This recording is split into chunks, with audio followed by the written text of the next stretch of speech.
Hello students, welcome to our channel science zone by Usha Chain. तो बेटा आज हम इस वीडियो में कक्षा 9 पाठ 14 प्राकृतिक संपदा का हमारा एक चक्र है ऑक्सीजन चक्र, उसके बारे में अध्ययन करेंगे। तो आप सबको पता है ऑक्सीजन हमारी जीवनदायिनी गैस है और ये अपने मूल रूप में वायुमंडल में कितने प्रतिशत पाया जाता है? आप सबको पता है, छोटी कक्षाओं में पढ़ा है आपने, 21%। बिल्कुल ठीक है कि भी वायुमंडल में कितने प्रतिशत पाया जाता है? 21%, यानी कि बहुत अधिक मात्रा में पाया जाता है तत्व हमारी प्रकृति में। और ये हमारी पृथ्वी के ऊपर यानी कि विभिन्न रूपों में पाया जाता है, जैसे धातु ऑक्साइड है, धातु कार्बोनेट है, सल्फेट है, नाइट्रेट है, कार्बोनेट है, हाइड्रोजन कार्बोनेट, यानी कि विभिन्न रूपों में क्या है हमारा, सभी में ऑक्सीजन का रूप पाया जाता है। और ये हमारे जो अणु हैं, जैसे कार्बोहाइड्रेट है, प्रोटीन है, वसा है, न्यूक्लिक अम्ल है, विटामिन है, इन सब में भी क्या होता है, ऑक्सीजन पाया जाता है। ऑक्सीजन के बगैर हमारा जीवन संभव नहीं है। क्यों नहीं है? क्योंकि ऑक्सीजन क्या करती है कि भोजन का विघटन करके उसमें से ऊर्जा निकालती है, तो हम ऊर्जा के लिए तो भोजन ग्रहण करते हैं, तो इसलिए ऑक्सीजन के बगैर जीवन संभव नहीं है। अब फिर बात आती है कि जो हमारी जीवनदायिनी ऑक्सीजन गैस है वो हमारे जैविक और अजैविक घटक जो है हमारे पर्यावरण के, उनके बीच में उसका संतुलन कैसे बना रहता है। तो आइए हम करते हैं कि वायुमंडलीय जो ऑक्सीजन होती है बेटे, श्वसन प्रक्रिया के द्वारा जीवधारी में हमारे पेड़ पौधे और जीव जंतु दोनों आ गए, वो ग्रहण करते हैं। और फिर क्या होता है कि जब वो सांस लेते हैं, हम सांस की प्रक्रिया दो रूप में होती है ना, सांस लेना और सांस छोड़ना। तो श्वसन की प्रक्रिया के दौरान ग्रहण कौन सी की जाती है? Oxygen gas.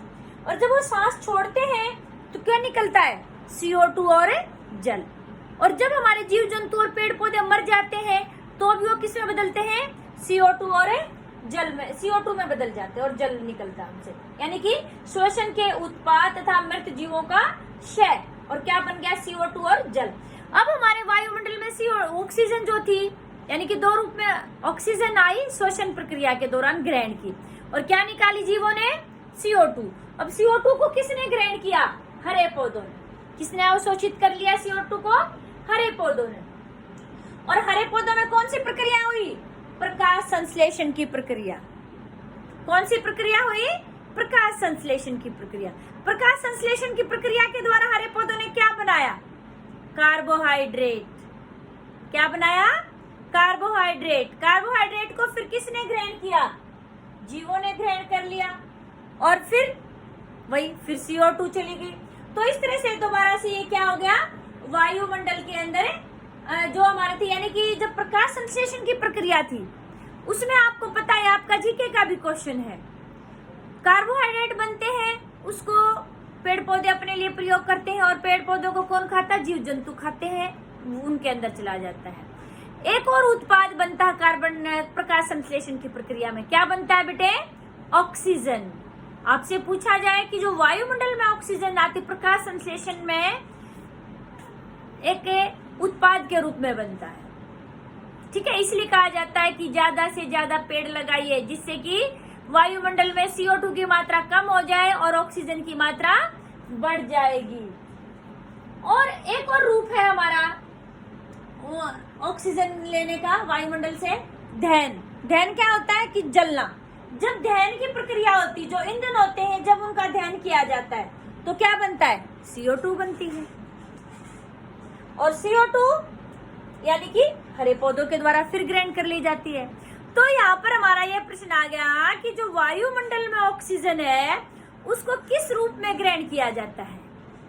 एक तो दहन की प्रक्रिया में इसका प्रयोग होता है और CO2 बनती है, और एक प्रकाश संश्लेषण की प्रक्रिया में इसका प्रयोग होता है और फिर ऑक्सीजन दोबारा से बन जाती है। अरे सॉरी, क्या होता है कि जो वायुमंडलीय ऑक्सीजन है इसका प्रयोग एक तो दहन की प्रक्रिया में किया जाता है और एक श्वसन की प्रक्रिया में किया जाता है। श्वसन की प्रक्रिया में जीव जंतु और पेड़ पौधे क्या छोड़ते हैं? CO2 छोड़ते हैं। CO2 को ग्रहण कौन करते हैं? हरे पौधे। हरे पौधे फिर कौन सी प्रक्रिया करते हैं जिससे वापस वायुमंडल में चली जाए ऑक्सीजन? प्रकाश संश्लेषण की प्रक्रिया करते हैं, और उससे फिर दोबारा से ऑक्सीजन जो होती कहाँ चली जाती है? वायुमंडल में चली जाती है। तो इस तरह से हमारा ऑक्सीजन का चक्रण चलता रहता है। अच्छा बेटा, एक और इम्पोर्टेंट टॉपिक आजकल आपने सुना होगा, ओजोन परत। ये ओजोन परत क्या चीज है? क्या है? हमारी जो पृथ्वी है, हमारी पृथ्वी से लगभग 16 किलोमीटर की ऊंचाई पर एक परत पाई जाती है, ओजोन परत। ये इंपॉर्टेंट है बिल्कुल। इसका सूत्र क्या होता है ओजोन का? O3। क्या सूत्र होता है? O3। कहाँ पाई जाती है? लगभग पृथ्वी से 16 किलोमीटर की ऊंचाई पर ऊपर। अब ये बनती कैसे है? क्या होता है बेटे? और आपको पता है कि ऑक्सीजन O2 के रूप में पाई जाती है। जब ये जो सूर्य से आने वाली किरणें, पराबैंगनी किरणें, और उच्च तापमान के कारण से O2 किस में टूट जाती है? खाली O में टूट जाती है। और फिर ये जो O, खाली O है, एकल O, ये स्थायी नहीं होता बेटे। ये जो O2 के साथ अभिक्रिया करके क्या बना देता है? O3 बना देता है, यानी कि ओजोन बना देता है। समझ आई बात आपको? फिर प्रश्न आता है कि भी हम ओजोन के बारे में इतनी चर्चा क्यों कर रहे हैं? ऐसा क्या रोल है ओजोन का? ओजोन हमारे लिए बहुत इंपॉर्टेंट है। ये क्या करती है? हमारी पृथ्वी का एक आवरण के रूप में सुरक्षा करती है। कैसे, किससे सुरक्षा करती है? सूर्य से आने वाली पराबैंगनी किरणों से। अब फिर बात आती है कि उनसे सुरक्षा की ऐसी क्या आवश्यकता है? मान लो पराबैंगनी किरणें हमारी धरती पर आ जाएंगी बेटे, तो क्या होता है? त्वचा संबंधी बहुत सारी बीमारियां हो जाती हैं। त्वचा कैंसर, हमारी आंखों में जलन, आंखों संबंधी रोग हो जाएंगे हमें, और हमारी जो फसलें हैं इनको भी नुकसान हो जाएगा। हमारे जो भवन हैं, बिल्डिंग्स हैं, स्टैचू हैं, स्मारक वगैरह बने हुए, सभी हमारे खराब हो जाएंगे। तो इसलिए ओजोन परत हमारे लिए सुरक्षा का कवच है बिल्कुल।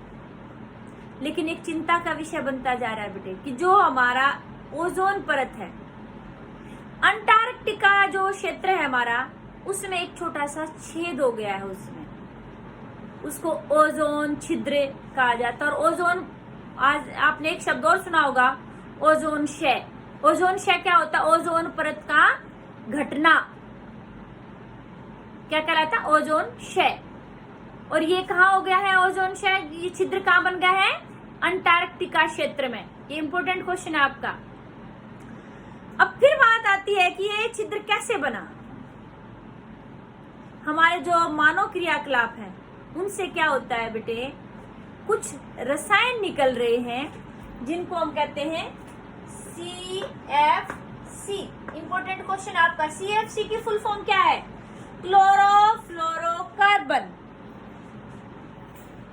इनके निकलने से क्या होगा? जब हमारी ओजोन के समीप जाते हैं, और ये बिल्कुल स्थायी होते हैं, इनका विघटन भी नहीं होता। एक बार ये वायुमंडल में चले गए तो स्थायी रूप से रहते हैं।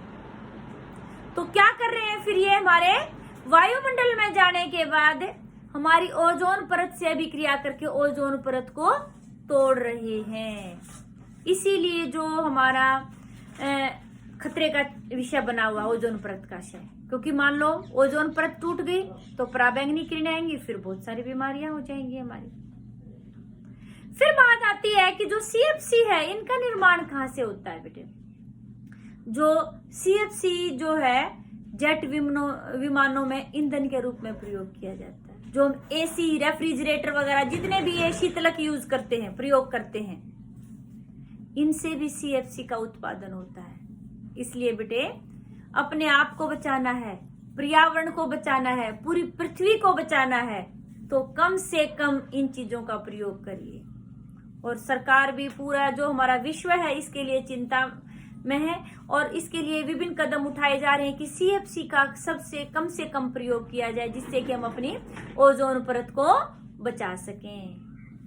ठीक है बेटे? तो आपको वीडियो अच्छी लगी तो इसको शेयर और लाइक जरूर करना। आपको किसी को भी कोई डाउट लगती है तो कमेंट सेक्शन में जाके अपने डाउट क्लियर करें। और जिसने भी चैनल सब्सक्राइब नहीं किया है वो चैनल सब्सक्राइब करें। और आज आपका ये पार्ट जो 14 है वो कंप्लीट हो गया है। इसलिए इस पाठ को अच्छे से समझने के लिए, इस पाठ के कितने भाग हैं? 8 भाग हैं। आपको सभी 8 के 8 भाग की वीडियो ध्यान से समझनी होगी, तभी आपको अच्छे से चैप्टर समझ में आएगा। थैंक यू बेटे।